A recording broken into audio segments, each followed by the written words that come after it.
नमस्कार। प्रादेशिक समाचार के साथ मैं नीलम कुमार। पहले मुख्य समाचार। राष्ट्रपति द्रौपदी मुर्मू ने समाज के सभी वर्गों से दिव्यांगजनों को आत्मनिर्भर बनाने और उन्हें आगे बढ़ाने में सहयोग करने की अपील की। आजादी के अमृत महोत्सव के अवसर पर सरायकेला में आज मेगा हेल्थ कैंप का आयोजन। दिल्ली और मुंबई के चिकित्सक निःशुल्क करेंगे जांच।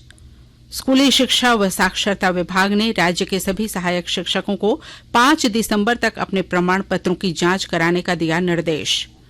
मतदाता सूची में नाम जोड़ने और त्रुटि सुधारने के लिए निर्वाचन आयोग ने 8 दिसंबर तक का दिया समय। और फीफा विश्व कप के नॉकआउट मुकाबलों में कल कतर के अल रियान में अर्जेंटीना ने ऑस्ट्रेलिया को 2-1 से हराकर क्वार्टर फाइनल में जगह बनाई। और अब समाचार विस्तार से। राष्ट्रपति द्रौपदी मुर्मू ने समाज के सभी वर्गों से दिव्यांगजनों को आत्मनिर्भर बनाने और उन्हें आगे बढ़ाने में सहयोग करने का आग्रह किया।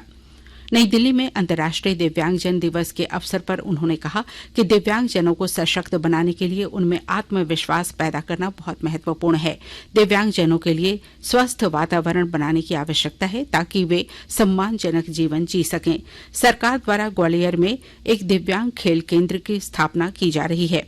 उस केंद्र में दिव्यांग खिलाड़ियों के लिए शिक्षा के साथ साथ उनके प्रशिक्षण के लिए अत्याधुनिक सुविधाएं होंगी ताकि वे राष्ट्रीय और अंतर्राष्ट्रीय मंचों पर प्रतिस्पर्धा कर सकें।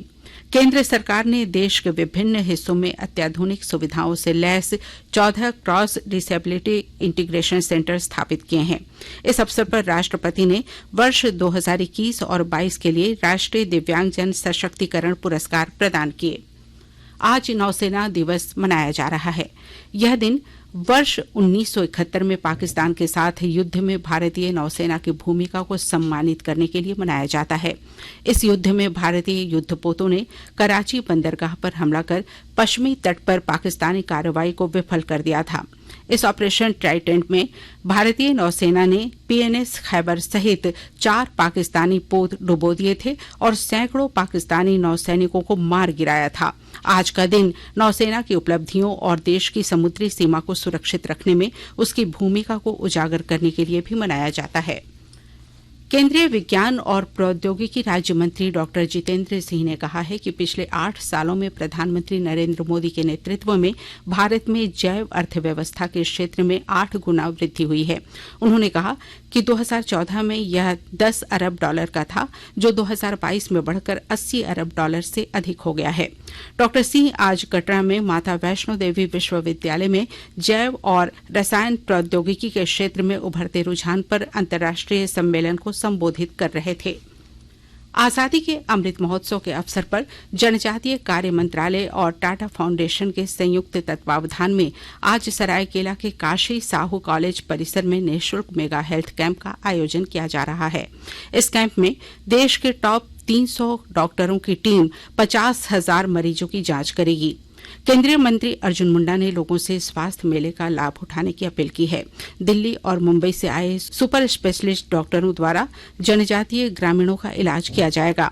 श्री मुंडा ने कहा कि एक ही परिसर में मातृत्व, शिशु स्वास्थ्य, हृदय रोग, कैंसर और न्यूरो से संबंधित गंभीर रोगों के इलाज की भी सुविधा मिलेगी। शिविर में जांच के बाद मिली गंभीर बीमारियों के मरीजों की आगे की चिकित्सा के लिए इंतजाम किए जाएंगे।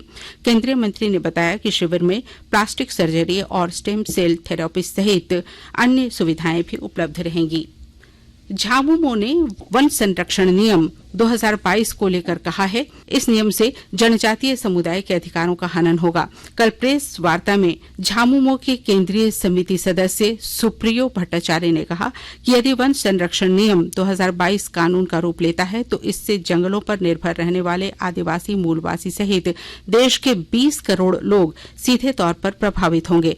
उन्होंने कहा कि वन अधिकार कानून 2006 के तहत जंगल से जुड़ी हर बातों पर ग्राम सभा की अनुमति लेनी पड़ती थी, लेकिन नए कानून में ग्राम सभा की अनुमति सहित सभी राज्यों का जंगल पर अधिकार को केवल औपचारिकता बना दिया गया है। राज्य के वैसे सहायक शिक्षक जिन्होंने अपने प्रमाण पत्र जांच के लिए जमा नहीं किए हैं, उन्हें 5 दिसंबर तक का समय दिया गया है। इस संबंध में स्कूली शिक्षा व साक्षरता विभाग ने कार्रवाई का निर्देश जारी कर दिया है। मालूम हो कि समग्र शिक्षा अभियान के तहत कार्यरत सहायक शिक्षकों की शैक्षणिक, प्रशैक्षणिक और ट्रेड प्रमाण पत्रों का सत्यापन किया जा रहा है। यह सत्यापन झारखंड सहायक अध्यापक सेवा शर्त नियमावली 2021 के तहत हो रहा है। इसके लिए झारखंड शिक्षा परियोजना परिषद ने सहायक शिक्षकों को अपने जिले के परियोजना कार्यालय में सत्यापन के लिए प्रमाण पत्र जमा करने को कहा है। लोकसभा अध्यक्ष ओम बिरला ने कहा है कि स्वाधीनता के 75 वर्षों में भारत ने कई मोर्चों पर प्रगति की है और इसमें भारतीयता की भावना जीवंत बनाए रखना प्रमुख है। वे कल आकाशवाणी पर प्रसारित डॉक्टर राजेंद्र प्रसाद स्मृति व्याख्यान दे रहे थे। इस वर्ष का विषय था अमृत काल में वार्षिक भारतीयता। इसका आयोजन भारत की स्वतंत्रता के 75 वर्ष के सिलसिले में किया गया। आकाशवाणी के ताजा तरीन समाचारों के लिए आप हमारी वेबसाइट newsonair.com पर लॉग ऑन कर सकते हैं। ताजा समाचार Twitter handle @AIR news alerts और Facebook page All India Radio news पर भी उपलब्ध है। आप प्रादेशिक समाचार एकांश के Twitter handle @AIR news _Ranchi और फेसबुक, इंस्टाग्राम पेज तथा YouTube channel AIR news Ranchi पर भी हमारे बुलेटिन सुन सकते हैं। प्रादेशिक समाचार आप आकाशवाणी रांची से सुन रहे हैं। चुनाव आयोग ने मतदाता सूची में नाम जोड़ने, हटाने और त्रुटि सुधारने के लिए 8 दिसंबर तक का समय दिया है। 26 दिसंबर को इससे संबंधित सभी दावों का निराकरण कर दिया जाएगा और 5 जनवरी 2023 को मतदाता सूची का अंतिम प्रकाशन किया जाएगा। चुनाव आयोग आज 80 वर्ष या उससे ज्यादा आयु वर्ग के दिव्यांगों के निबंधन के लिए विशेष अभियान दिवस चलाएगा।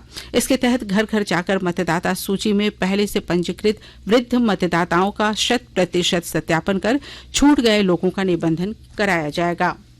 गुमला जिले के दुंदुरिया क्षेत्र में राजकीय आयुर्वेदिक फार्मेसी एवं आयुर्वेद महाविद्यालय के लिए स्थल चयन और विकास की नई योजनाएं शुरू की गई हैं।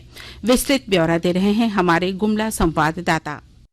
गुमला जिले में आयुष अस्पताल एवं राजकीय आयुर्वेदिक फार्मेसी महाविद्यालय का निर्माण किया जाना है, जिसके आलोक में शहरी क्षेत्र के दुंदुरिया क्षेत्र में पूर्व से बने एक बंद पड़े विद्यालय भवन का जिला के उपायुक्त सुशांत गौरव ने जायजा लिया एवं विद्यालय परिसर के आसपास के स्थानों का निरीक्षण कर आयुष चिकित्सालय एवं आयुर्वेदिक महाविद्यालय के लिए इस स्थान को चयन करने का निर्णय लिया है। इसको लेकर जिला उपायुक्त ने बताया कि सुरक्षा के दृष्टिकोण से भवन के चारों ओर बाउंड्री लाइन निर्माण करने का निर्देश दे दिया गया है। साथ ही बंद पड़े भवन की आवश्यक मरम्मति करवाते हुए उसका पुनः उपयोग करने का निर्णय लिया गया है। नरेश कुमार, आकाशवाणी समाचार, गुमला।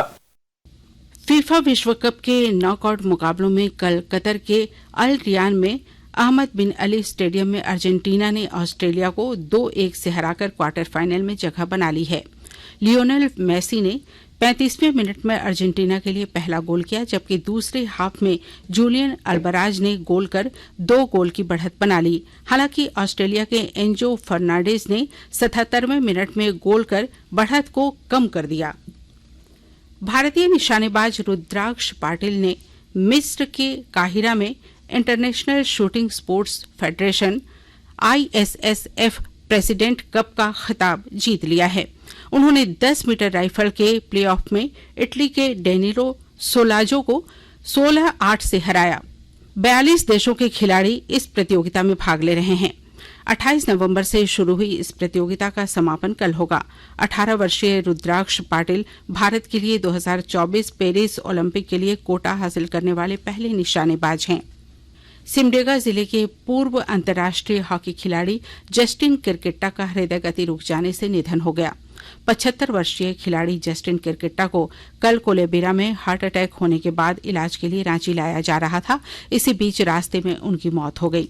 श्री किरकिट्टा ने वर्ष 1978 के विश्व कप में भारतीय टीम का प्रतिनिधित्व किया था। इसके अलावा उन्होंने कई अन्य अंतर्राष्ट्रीय प्रतियोगिताओं में भी देश का प्रतिनिधित्व किया था। और अब अंत में मुख्य समाचार एक बार फिर। राष्ट्रपति द्रौपदी मुर्मू ने समाज के सभी वर्गों से दिव्यांगजनों को आत्मनिर्भर बनाने और उन्हें आगे बढ़ाने में सहयोग करने की अपील की। आजादी के अमृत महोत्सव के अवसर पर सरायकेला में आज मेगा हेल्थ कैंप का आयोजन। दिल्ली और मुंबई के चिकित्सक निःशुल्क करेंगे जांच। स्कूली शिक्षा व साक्षरता विभाग ने राज्य के सभी सहायक शिक्षकों को 5 दिसंबर तक अपने प्रमाण पत्रों की जांच कराने का दिया निर्देश। मतदाता सूची में नाम जोड़ने और त्रुटि सुधारने के लिए निर्वाचन आयोग ने 8 दिसंबर तक का दिया समय। और फीफा विश्व कप के नॉकआउट मुकाबलों में कल कतर के अल रियान में अर्जेंटीना ने ऑस्ट्रेलिया को 2-1 से हराकर क्वार्टर फाइनल में जगह बनाई। इसके साथ ही आकाशवाणी रांची से प्रादेशिक समाचार का ये बुलेटिन समाप्त हुआ। नमस्कार।